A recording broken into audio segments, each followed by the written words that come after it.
नमस्कार बच्चों, मैं सारिका उपस्थित हुई हूँ 10वीं कक्षा के संस्कृत व्याकरण के पहले पाठ संधि को लेकर। आप सबको पता ही है, सबने संधि 9वीं कक्षा में भी की है। तो आइए देखते हैं संधि कार्यम। ये आपका संस्कृत व्याकरण का पहला पाठ। तो आइए शुरू करते हैं। अत्यंत समीपवर्ती दो वर्णों के मेल से किसी नियम के अंतर्गत होने वाले विकार को संधि कहते हैं। जैसे रमा प्लस ईशः रमेशः। संधि 3 प्रकार की है: स्वर संधि, व्यंजन संधि, विसर्ग संधि। तो आइए पाठ्यक्रम के अनुसार देखते हैं व्यंजन संधि। व्यंजन संधि, जिसे संस्कृत में हल संधि भी कहते हैं। व्यंजन के साथ स्वर या व्यंजन का मेल होने से जो विकार होता है उसे व्यंजन संधि कहते हैं। व्यंजन संधि का नियम इस प्रकार है: वर्गीय प्रथम अक्षराणाम तृतीय वर्णे परिवर्तनम, यानी वर्ग के पहले अक्षर का तीसरे वर्ण में परिवर्तन। तो आइए देखते हैं ये परिवर्तन कैसे है।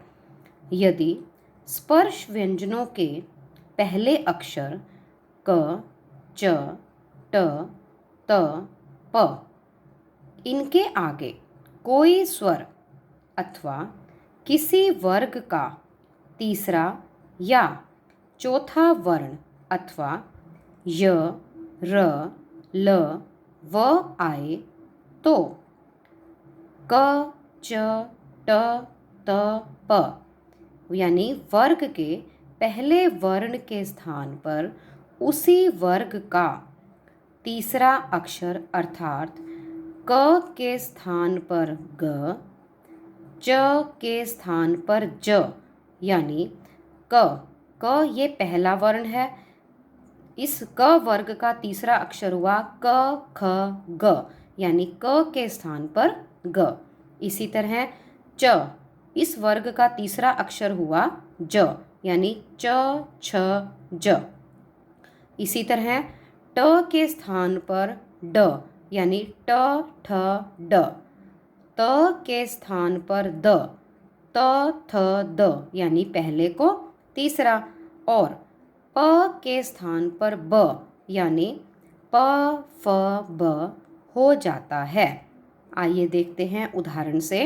जैसे दिक् प्लस अंबर, दिक् और अंबर, तो क्या बना? दिगंबर। यानी वर्ग का पहला अक्षर क पूर्व वर्ण, पर वर्ण अ स्वर, तो पहले को तीसरा, यानी कि क को हुआ ग, तो दिक् प्लस अंबर दिगंबर।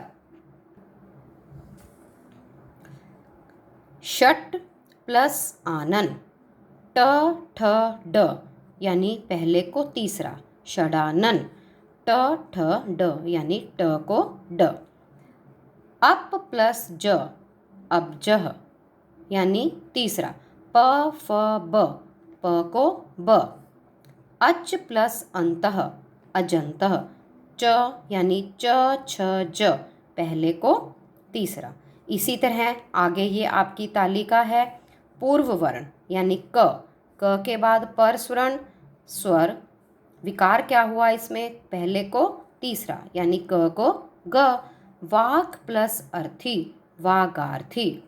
उसी तरह पूर्व वर्ण क, पर वर्ण यानी वर्गों के तीसरे चौथे वर्ण य, र, ल, व, ह, पहले को तीसरा, यानी क को ग।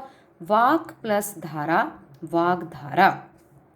इसी तरह दूसरा वर्ग च के बाद पूर्व वर्ण च, पर वर्ण स्वर, यानी च को ज, पहले को तीसरा, अच प्लस आदि, अजादि, च। इसी तरह पहला वर्ग वर्गों के तीसरे चौथे वर्ण य, र, ल, व, ह, यानी च को ज, पहले को तीसरा, अच प्लस वर्णः, अजवर्णः। इसी तरह तीसरा वर्ग ट, पूर्व वर्ण ट, पर वर्ण स्वर यानी वर्गों के तीसरे चौथे वर्ण य र ल व ह। ट को ड यानी पहले को तीसरा, सम्राट प्लस अयम सम्राड्यम। इसी तरह त चौथा वर्ग, उसके बाद पर वर्ण स्वर पूर्व वर्ण त पर वर्ण स्वर वर्गों के तीसरे चौथे वर्ण य र ल व ह यानी पहले को तीसरा, त को द, सत प्लस धर्मः सद धर्म। इसी तरह पांचवा वर्ग प स्वर पूर्व वर्ण प पर वर्ण स्वर वर्गों के तीसरे चौथे वर्ण ग यानी क ख ग,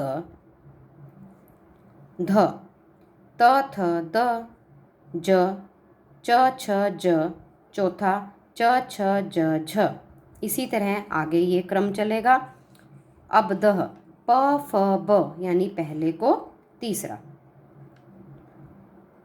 धन्यवाद।